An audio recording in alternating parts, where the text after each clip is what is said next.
Silvestre Pestana, bem-vindo. Muito obrigado por ter a possibilidade de estar aqui, integrado nas vossas atividades e ter a possibilidade de dialogar consigo. Para mim é que é um gosto estar aqui nas correntes descritas à conversa com Silvestre Pestana. Nascido em 1949, no Funchal, vem da poesia, dá-lhe corpo, dá-lhe 3 dimensões, experimenta a fotografia, experimenta o vídeo, utiliza o seu próprio corpo enquanto elemento poético, em todas as novas tecnologias, o virtual, o mundo virtual, os drones, os GIFs, já lá iremos aprofundar um pouco essa faceta. Em todas estas abordagens que foi desenvolvendo, o que é que se manteve comum, o que é que foi sendo alterado? Eu gosto normalmente de fazer uma situação histórica e tecnológica de conteúdos e referências e depois talvez referir ao meu trabalho. A seguir, no início dos anos 50 e posteriormente nos anos 60, começou-se a haver o hábito dos poetas e dos literários passarem a produzir gravações que eram transmitidas na grande média do primeiro período do século XX, que é a rádio. E da rádio, além de se ler diretamente os poemas, passou-se a haver para a discográfica a fazer discos de autor. A fixação dessas gravações. É uma das mulheres pertinentes neste caso, a Natália Correia, como sabe, é a Nelly Castro. Há todos os anos 60 há uma série de registros sonoros do poeta a ler o seu poema. Na verdade, o que aconteceu é que simultaneamente está a vir a divulgação e a introdução em massa da televisão. Certo. E a televisão obriga que os seus intervenientes tenham corpo e os cidadãos tenham personalidade de vivência e documentação. Se isso é verdadeiro, eu sou o mais novo dos mais velhos da primeira geração da poesia experimental. Exatamente. E exatamente trago para a poesia experimental portuguesa essa transição de que apercebi de uma forma muito clara e muito cedo de que os poetas não tinham corpo. Ou seja, o poeta torna-se ele próprio elemento da sua poesia. Eu diria assim.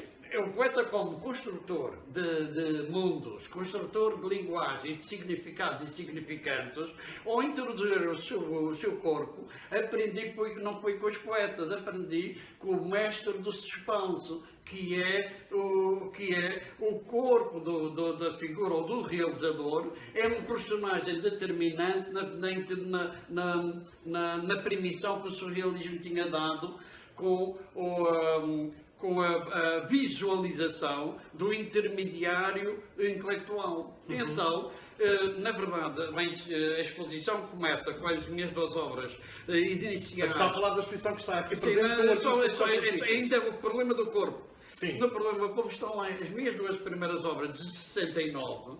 Na verdade são 68 para ser apresentadas e assimiladas em 69, elas baseiam-se no insuflar, ou seja, eu preciso dar algo de mim, que será a minha respiração, para fazer alimentar um balão e para fazer outra coisa, que é a peça Aros, que também é insuflável. Ou seja, chamou Atomic Flap. Exato, Atomic Flap. Exatamente.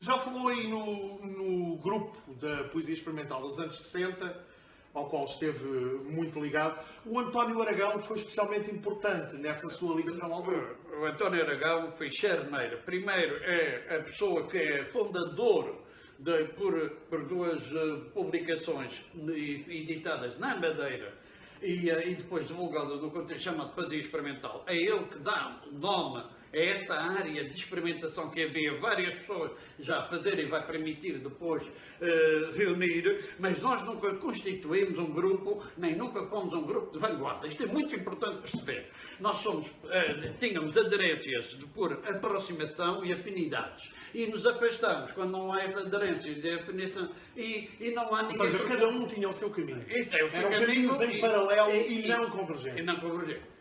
Mas ele deu entradas e saídas de grandes poetas, como é o caso de Alberto Pimenta, e como há tempos de viagem, há tempos de ausência. E outros que não pertencendo propriamente a essa congregação, chamemos-lhe assim, experimentaram em algum tempo, como o Alexandre O'Neill ou o Flávio Bertuelda, o experimentalismo dentro da poesia. Temos as duas antologias, a primeira e a segunda versão da antologia da poesia concreta, reunida por Mali Castro, e que abrange um corpo de poetas portugueses históricos que por momentos passaram por essa problemática e afastaram-se naturalmente. E que cada um resolveu à sua maneira, apetece dizer. Referiu aí esse trabalho de 1968, o Atómico 4, e nesse balão lê-se construir o poema, destruir o objeto. Exato. Eu fiquei a pensar nesta frase porque ela, pelo menos no meu entendimento, aponta em dois sentidos. Por um lado, destruir para construir é um pouco a história da própria arte, da evolução artística.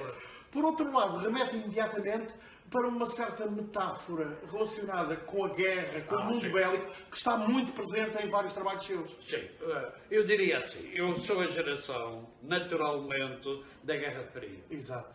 E a geração da Guerra Fria e a geração que toma consciência, ao longo da minha juventude, do início da idade adulta, da Guerra do Ultramar. Portanto, é os anos 60. No caso português, é fundamental. Exatamente. E, portanto, na vez de me preocupar com o pormenor do pormenor, assumi uma coisa fundamental, que era a ameaça nuclear, o poder dos fortes sobre os fracos. E a anulação dos fortes entre si, porque não se querem autodestruir.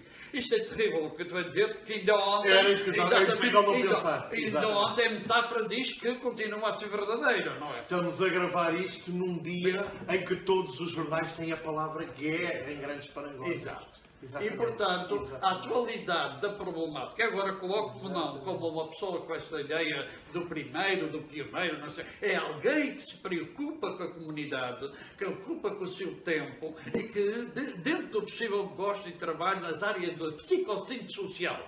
Os meus poemas são psicossíntese. Que estão sempre, de facto, muito ligados ao seu tempo. Isso que disse é muito interessante. No catálogo desta exposição, o artista de contraciclos, a dada altura lê-se uma coisa muito simples, mas muito interessante. A cada etapa, o seu médium. A cada tempo, o seu instrumento. A cada saber, a sua objetivação. E o Silvestre Pestana tem feito muito isto. Tem utilizado diferentes mecanismos, diferentes ferramentas, diferentes linguagens, a ir acompanhando a evolução e a transformação da própria sociedade. Mas isto é de aprendizagem contínua. Mas é um movimento diálogo. dialético, exatamente. Exato. Ou seja, o artista contribui para a abrangência cada vez maior dessas ferramentas e vice-versa. E agora, é interessante, eu considero isso as minhas guias. Exato. As minhas guias de estrada. Cada um de nós precisa de encontrar a sua maneira de estar no mundo e equilíbrio do pensamento, da sensibilidade e da existência. E cada um arranja as suas guias. As minhas guias são essas, que é...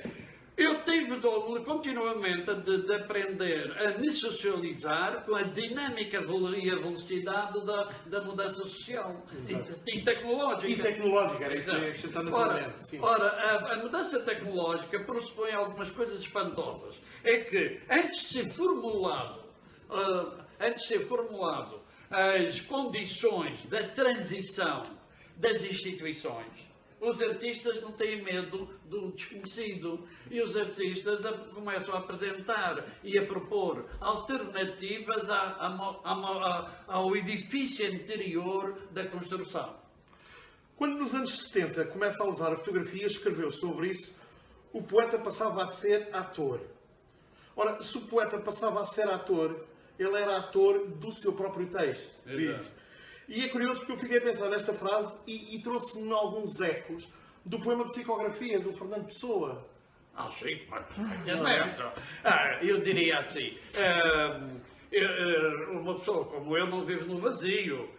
Uma pessoa como eu precisa de conhecer e bem a literatura portuguesa, a literatura universal e, mais do que isso, refletir o que é de essencial nessa coisa que é o ato poético. Mas isto só prova que em linguagens muito distintas pode estar forçosamente presente um mesmo sentimento, um mesmo conceito, não é? Eu diria assim, um poema egípcio que é encontrado num sarcófago continua a ser um poema que fala de um sentimento, de um amor não correspondido, ou fala da beleza de ouvir um pássaro, ou fala da tristeza de perder um filho.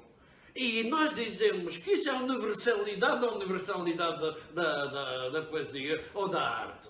Ela transcende as situações específicas para se tornar universais. É engraçado porque nos exemplos que foi buscar está muito patente a dimensão humana. Sim, Exatamente. E no seu trabalho mesmo do ponto de vista visual, pictórico, se quisermos, iconográfico, não só a figura humana está sempre muito presente, como a questão da escala. Questiona muitas vezes a questão da escala em relação a essa mesma figura humana. Como se dizia no tempo do Renascimento, o homem ainda é a medida de todas as coisas? Continua a ser naturalmente. Repare, há uma confusão entre o gigantismo Exato. e o gigantismo pela sociedade. Pela sociedade ele pode ter uma escala quase descomunal. Mas há as leis da natureza. E as leis da natureza são razoáveis. E na experimentação, elas selecionam sempre aquelas que melhor servem a sua finalidade, que é a existência. E nesse sentido, a natureza ensina-nos uma coisa fabulosa, que é, tentando e experimentando várias alternativas e até os seus opostos, ela faz um exercício maior da fantasia. Mas ao exercer a fantasia, ela cria uma existência que é do imaginário.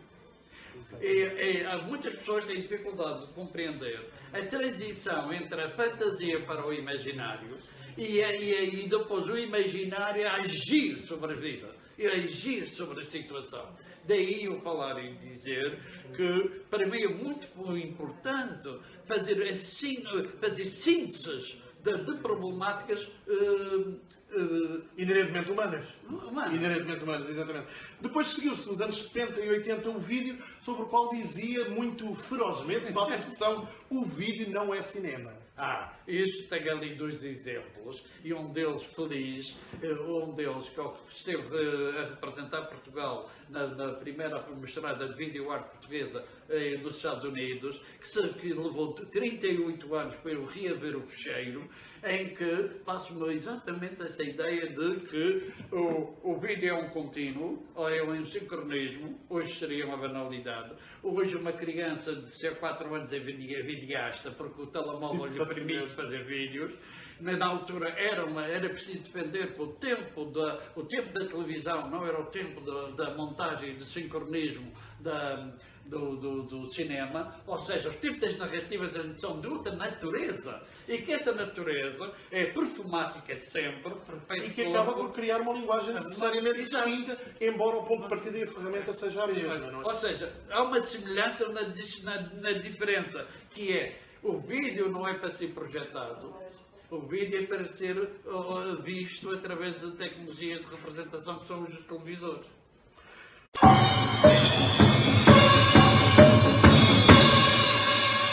Um pouco mais à frente, é impossível escaparmos a isto.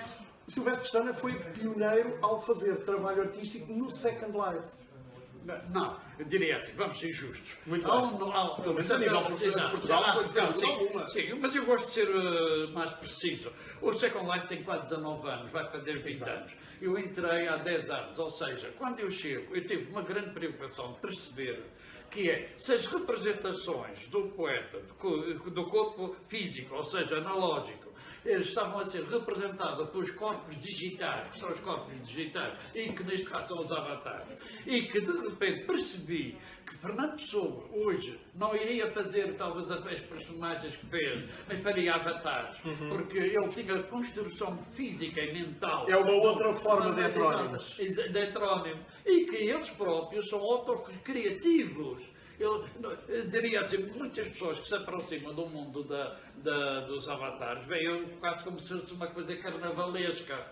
Mas não estou a compreender que eles estão online e cada um avatar verdadeiramente tem uma pessoa por detrás que é consciente e controla o efeito.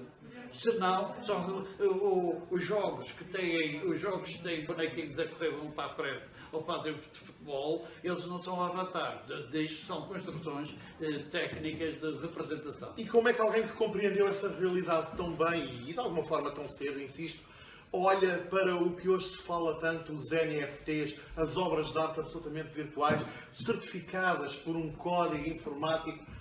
Se o Sr. Duchamp colocou um urinol e foi ele que atestou que aquilo era uma obra de arte, agora é um código informático que nos diz que aquilo é uma obra de arte. Isso é uma questão, vamos dizer, isso é uma questão de, primeiro, de fundamentação, legitimação e valor. Certo. E isso é uma etapa indispensável para o capitalismo, que é a mais-valia. No entanto, o problema, quando me diz a respeito, é inevitável. Porque é inevitável porque as relações económicas são baseadas no valor. Está bem. E o mundo informático é um mundo que gasta muita energia, tem que ter um investimento de tecnológico como um computador suficientemente com uma boa placa gráfica. Por isso, você para os mundos virtuais não encontra muita gente da África, porque a África ainda não resolveu o problema, você não foi resolvido o problema ainda da classe média. Portanto, não confundir tecnologia de classe média, ou seja, sociedades ricas que permitem determinados comportamentos. Mas acha que do ponto de vista da criação artística, esta realidade vai trazer algo novo ou é apenas uma especulação? Eu diria assim, ela vai reproduzir, esta é a minha opinião, claro. Ela vai reproduzir uma outra preocupação maior, é que em 2017 o mundo da produção dos jogos em Los Angeles deu mais dinheiro, valeu mais dinheiro do que toda a produção de Hollywood. Quando você tem uma economia de jogos e de jogos que são transferidos online em tempo real, 24 horas sobre 24 horas, e que em termos de emprego, produção e captura de artistas não tem comparação com a de Hollywood, há uma nova necessidade de criar valor e vai fazer uma coisa que é museologia. Exato. Estão a fazer desesperadamente a museologia. No meu caso concreto, a poesia é maior sempre que a circunstância de uma económica de um lugar. E terminamos como começámos. Muito obrigado. Para cada etapa, um médio diferente. Exato. Para cada Foi um gosto. E assim estivemos à conversa com o Silvestre Pestana, que vem precisamente às Correntes Escritas inaugurar a exposição Um Artista de Contraciclos. E que contraciclos? Vou comentar.